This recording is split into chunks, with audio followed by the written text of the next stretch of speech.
This is Tim Talks About Everything, and this is part 3 in this series on Native American artifacts. And today it is more about the idea that you pick up some things and you know it's Native American or you know it's man-made, ancient times, but you don't know exactly what it is. So we're going to be taking a look at some of those oddities, those puzzles that I have, and maybe you'll have some input for me. Thank you for tuning in. Let's get started. And I want to start out with the scrapers that I have. And scrapers are that kind of thing that you can't really know any age, because you can tell that they were used, you can tell that they were tools, they were worked, and Native Americans, of course, had to have scrapers because they were scraping all kinds of things in order to prepare their food. And so here's a few scrapers that I either picked up or someone gave me. And I do appreciate every one, and I don't look down on them at all, because these are things that were held by Native Americans many years ago and used to survive. And anybody that can survive and live off the land deserves a lot of respect.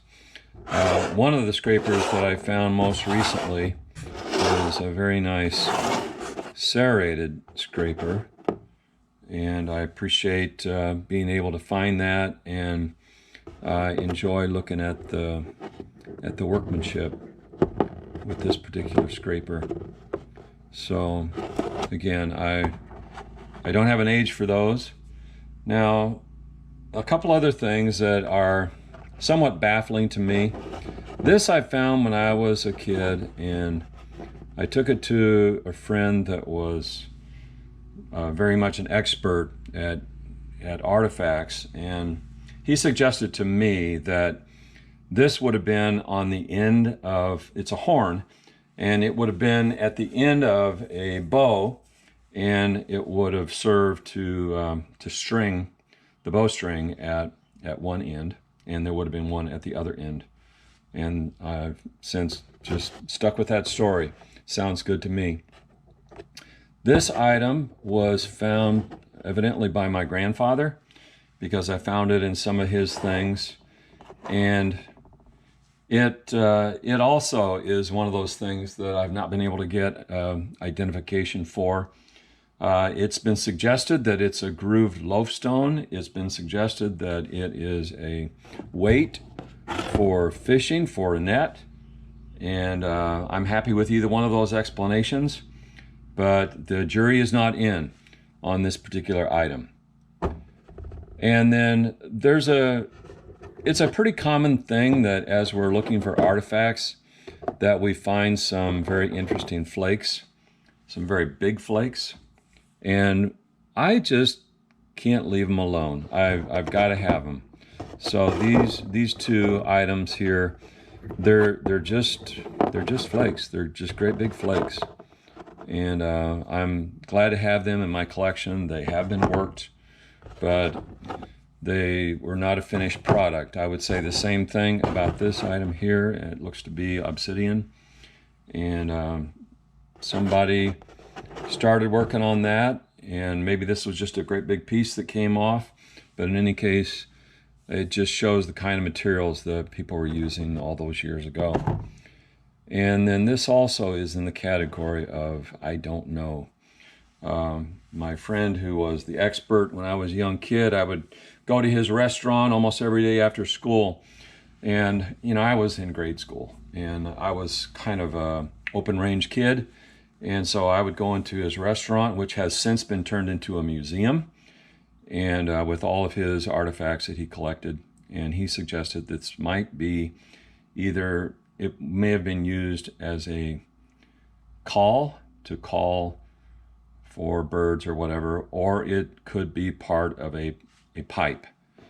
So I've never been able to get a definitive answer beyond that on that particular item. And I don't have a ID on this projectile, and if you want to make some comments on any of these things, I would welcome that. I appreciate all the input I can get, but I just haven't been able to take the time to get this one identified for sure by an archaeologist. I have a couple other points here that I want to show you.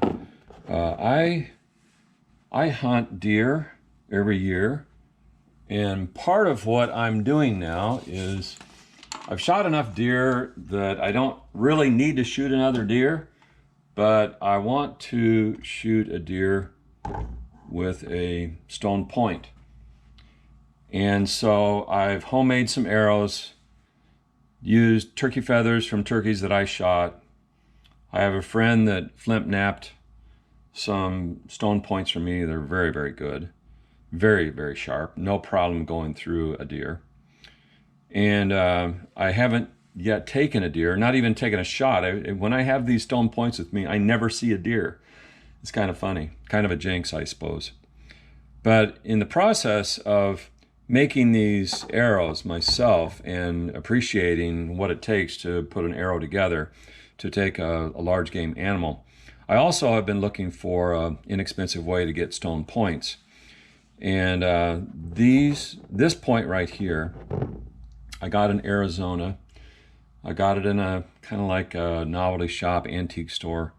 And the guy told me that there was a Native American that brought these in. And so I bought, I don't know, half a dozen, 8, 10 of these points. But I wanted to have my friend, who is a flint knapper and a very accomplished flint knapper who has some of his work in the Smithsonian Institute, I wanted him to trim them down so that they would be the right weight for using as practice points, where I would have some practice arrows before I go out hunting deer. And he took one look at these and he said, no, these weren't made by a Native American, these were made in China.